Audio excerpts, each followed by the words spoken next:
What is going on, everyone? It's Jonas again, and we're back for another of these why you should read videos. This one's going to be good. I can just feel it. You can just feel it, you know. You just know in your heart.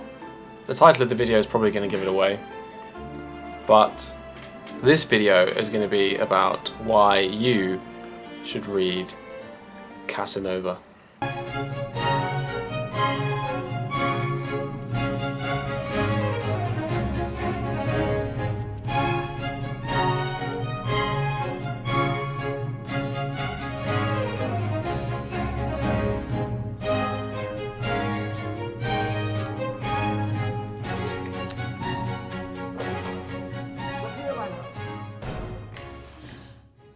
But before we get into the reasons why I think you should read Casanova, you're probably wondering, like, who the heck was this guy?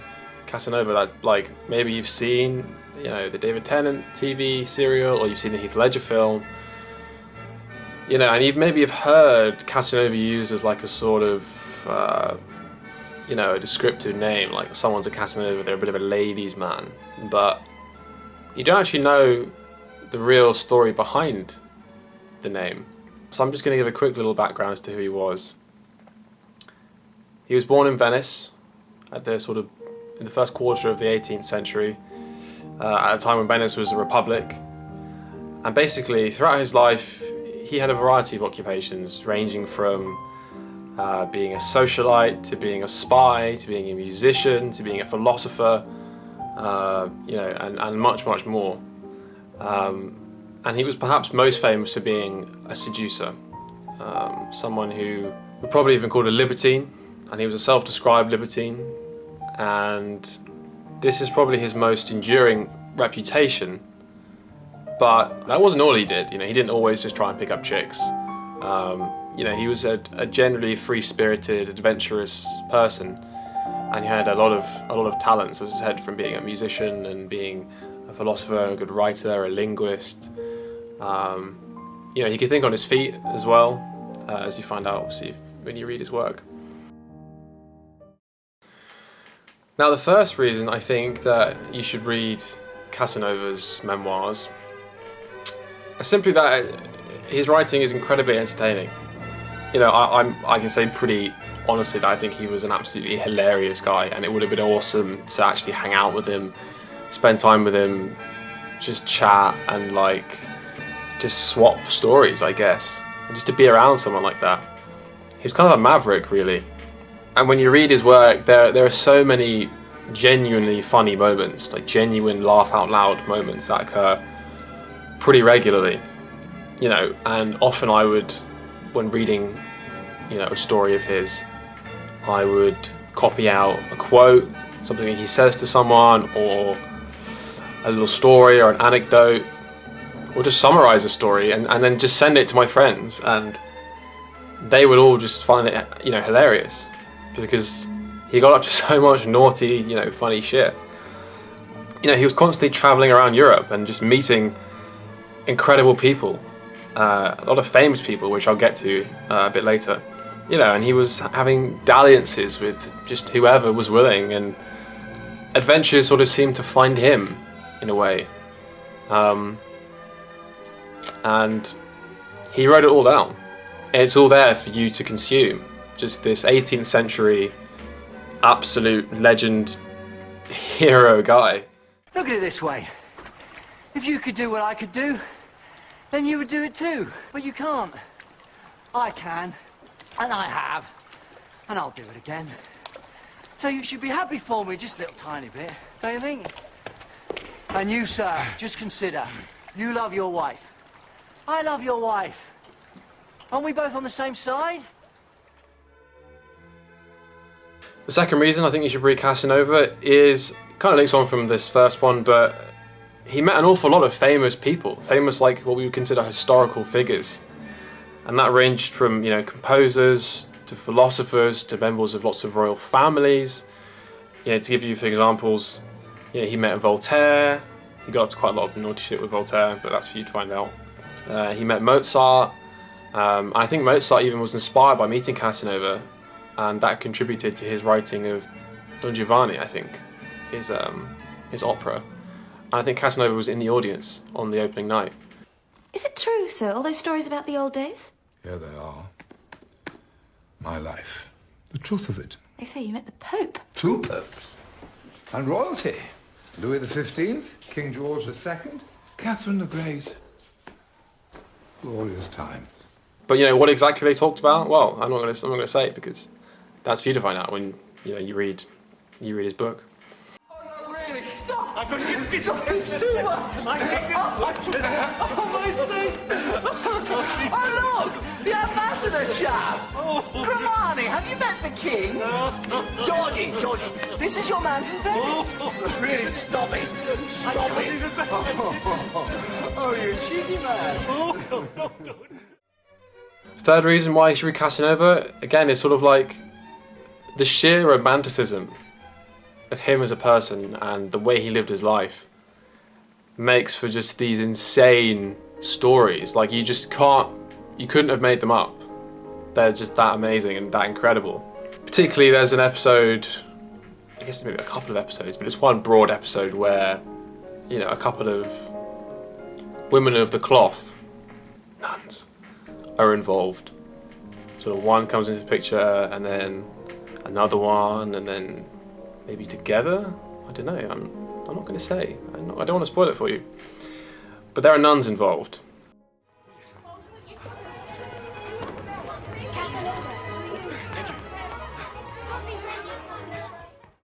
He was constantly traveling around, meeting people, but also meeting women and these beautiful, intelligent, sophisticated, charming women, and he was just falling in love all the time.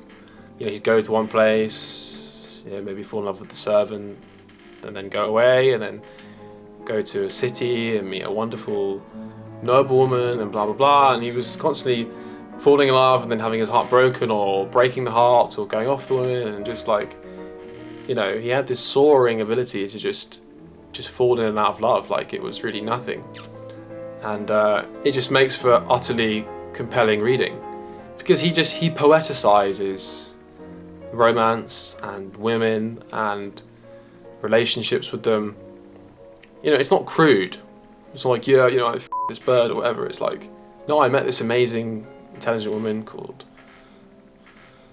Christine, and then we went out for a walk, and my heart was burning, and I really wanted to like hold her hand, and then he goes on this whole long journey of will they, won't they, and then they do, and then he describes how his heart just explodes with passion and warmth, and how happy he is to have an experience with them, and it's just this kind of, it happens quite a lot, but every time it happens, it's like, and part of you is like, Jack, like, come on, like, really? You said this one was the one, but you said the last one was the one, and the one before her was the one, and I'm pretty sure the next one's going to be the one as well. But in the right mood, it is utterly compelling and very just genuinely romantic, and I personally dig that, and I think you would as well. Oh god, I've lost count. 1, 2, 3. We'll say this is the fourth. His life was so inherently adventurous. He had all these incredible experiences.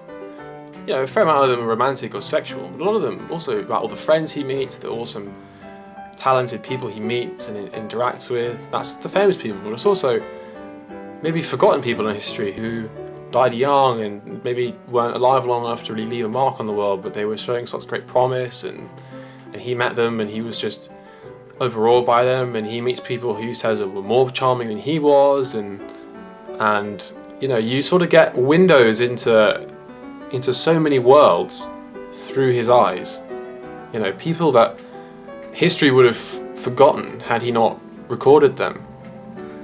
And these incredible experiences that he had with most of them, again, they just make for really exciting and interesting and engaging reading. He was going from country to country, basically trying to elevate himself socially, and so he became a master of doing that.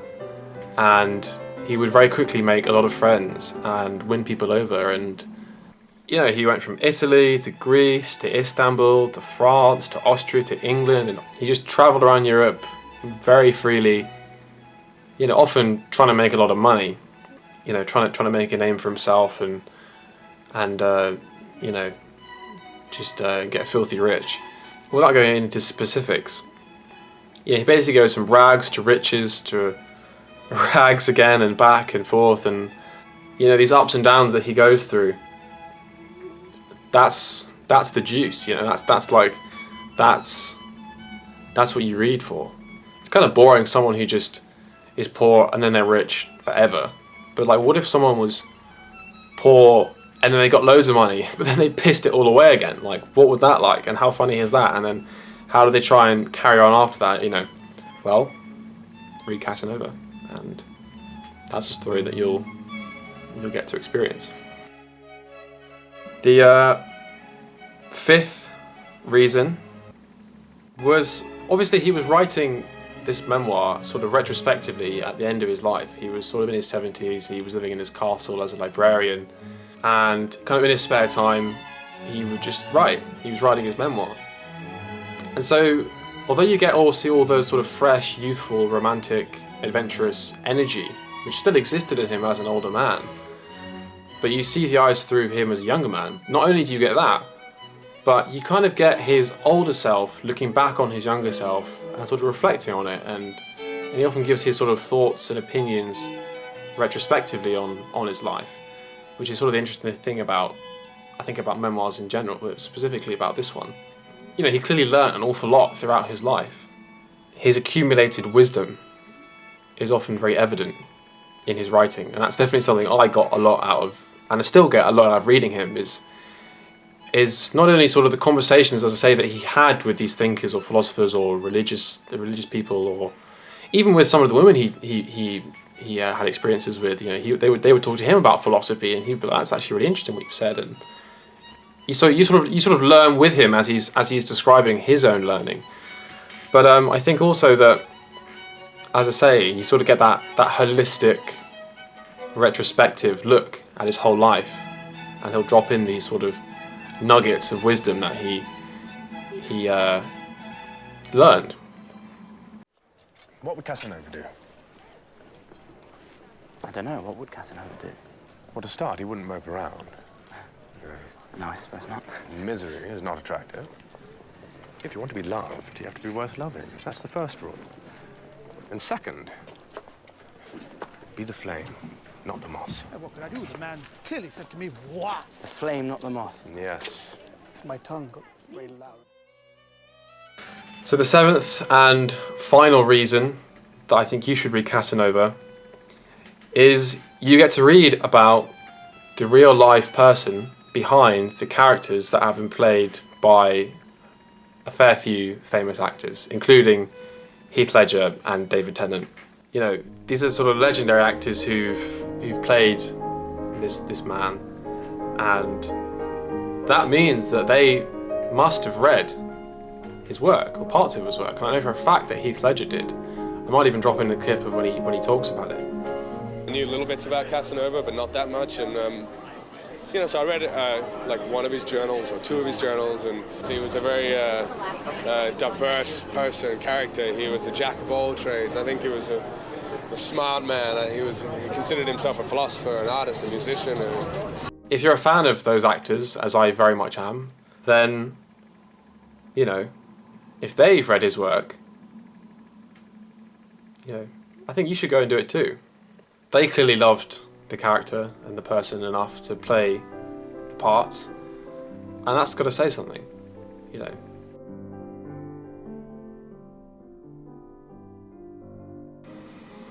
And in terms of what he actually wrote, so you can basically buy this is the big version, which is this. It's like that big. So this is obviously my head that it's next to. It's a pretty big one. Very good for detaining any robbers who should attack your home. Not that I've had to do that, but I imagine it'd be quite good for that. And another version that I have, which is an abridged version, is that one. So it's obviously a bit more consumable. I also just remembered that there is a very good audiobook, which is actually read by Benedict Cumberbatch, and I think it's available on YouTube, as you can see here. If you just type in Casanova Benedict Cumberbatch, I think it's got all of the parts that he read on there. He didn't read obviously the whole of the complete memoir, but he read, you know, quite a lot of it, and obviously he's got quite a famously good voice, so I would definitely recommend checking that out too, for all those audiobook fans, or Benedict Cumberbatch fans for that matter. That kind of brings me to the end of the video. Thank you so much for watching. You know, obviously like and subscribe if you enjoyed it, and if you want to see more stuff like this. You know, I could talk for hours about Casanova, and I don't know how long this video will be. Hopefully not too long, but definitely read Casanova. It's funny, it's romantic, it's poetic, it's philosophical, it's historical, it's dramatic, it's like horrifying at times, incredible, and as I say, if you get the big version, it's like there's like an infinite number of stories. You know, I'm still making my way through it, and you know, anything that you could think could conceivably happen to someone, it happens to him.